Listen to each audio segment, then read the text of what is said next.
Hi friends, అందరూ ఎలా ఉన్నారండి? మేమైతే చాలా అంటే చాలా బాగున్నాం. ఈరోజు మార్నింగ్ అయితే పిల్లలైతే లెగ్గొడుతున్నాను. మా చిన్నమ్మాయి చూసారా ఎలా గోకేసుకుంటుందో, లెగ్గొడుతున్నానండి.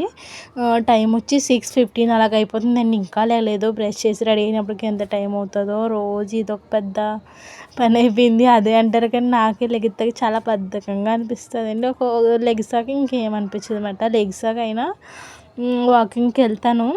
ఈరోజు మాత్రం ఉపవాసం ఉన్నాను కదండి, ఇంకా కాళ్ళు లాగేస్తున్నాయన్నమాట. అందుకని మానేద్దాం ఉపవాసం అయ్యే వరకు వాకింగ్కి పోదామని అనుకుంటున్నాను అనమాట. ఈ పప్పు ఏమి నానబెట్టలేదు వీళ్ళకి తింటాకనేసి నేనైతే కొంచెం శనగపప్పు నానబెట్టానండి రాత్రి పడుకున్నప్పుడు. అదే చిన్న చిన్ని బజ్జీలాగా వడలాగా వేయాలి, కానీ మా శృతికి అయితే ఇలా ఇష్టం అన్నమాట. అందుకని ఇలాగైతే వేసాను. టేస్ట్ అయితే బాగున్నదండి. ఇంకోటి ఏంటంటే రాత్రి జిప్టోడ్ అయితే ఆఫర్ ఇచ్చాడండి. 75 రూపీస్ క్యాష్ ఇచ్చాడు. ఇంకా మా ఫోన్లో కూడా 16 రూపీస్ ఉండాలి. ఒకసారి క్రెడిట్ అయినాయి అంటే ఒకసారి ప్రోడక్ట్ వాళ్ళైతేనే ఫోటో తీసి పెడితే వాళ్ళు డబ్బులు అయితే వాపస్ వేసేసారండి. ఆ డబ్బులు అయితే ఉండాలి, ఇంకా 75 రూపీస్ క్యాష్ ఉండాలనేసి ఫ్రీ క్యాష్ ఇంక అయితే బుక్ చేశానండి.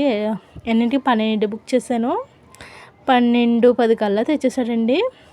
ఒక జనపొత్తు 9 రూపాయలు, అది శనగుళ్ళు, పెసలు, ఇంకా సాబుదానా అంటే సగ్గు బియ్యం అన్నమాట. ఎందుకంటే ఇప్పుడు ఫాస్టింగ్ కదా, ఇవే తినాలి, అందుకోసం ఇవే తెచ్చుకున్నాను. శనగుళ్ళు అయితే చాలా ప్రీమియర్ క్వాలిటీ అండి. చాలా అంటే చాలా బాగున్నాయి. ఇట్లా మొత్తం 4 ఐటమ్స్కి 155 రూపీస్ అయితే అయినాయండి.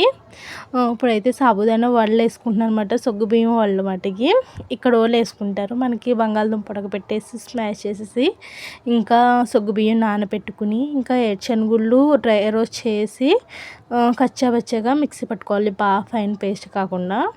ఇందులోనే కొత్తిమీర, అల్లం కాదండి, కొత్తిమీర, కరివేపాకు పేస్ట్ వేసాను నేను, ఇంకా పచ్చిమిరపకాయ వేసేసి. ఇప్పుడైతే ఇది మొత్తం మిక్స్ అయితే చేసేసుకుంటున్నానండి. మిక్స్ చేసేసుకున్న తర్వాత నేనైతే చాలా తక్కువ ఆయిల్లోనే ఫ్రై చేస్తాను. ఎక్కువ ఆయిల్లో ఫ్రై చేయడం నాకు ఇష్టం ఉండదు.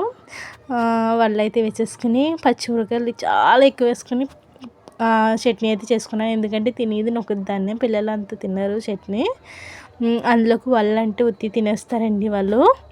టేస్ట్ అయితే చాలా బాగుందండి. ఫస్ట్ తినగానే అయ్యో బాబోయ్ కారం కారం అనుకున్నాను, కానీ పలమారిపోయిందండి. ఫస్ట్ ఎందుకంటే 3 రోజుల నుంచి ఇంకేమీ తినలేదేమో, ఇవాళ వండుకుంటామని దగ్గు వచ్చేసింది ఫస్ట్ ముద్ద పెట్టుకోగానే. నిజంగా టేస్ట్ అయితే ఫస్ట్ 2 ముక్కలు అయితే నాకే చాలా కారం అనిపించింది. తర్వాత అయితే ఇంకా ఏమనిపించలేదు. ఇంకా తినక ముందు బాగానే ఉందండి. తిన్న తర్వాత అయితే విపరీతంగా కాళ్ళు లాగేసినాయి, ఎందుకో తెలియట్లేదు నాకు. తినకముందు అయితే బాగానే యాక్టివ్గా ఉన్నాను, కానీ తిన్న తర్వాత కాళ్ళు అయితే లాగేసినాయి అండి చాలాని.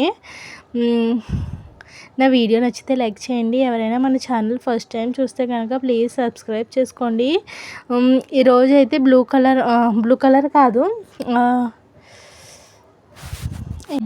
పచ్చిమిరపకాయలు అయితే చాలా టేస్టీగా ఉన్నాయి. ఇంకా కారం ఎక్కువ వేసుకున్నానేమో, కానీ నాకు బాగా స్పైసీగా చాలా ఇష్టం అండి. నా వీడియో నచ్చితే లైక్ చేయండి.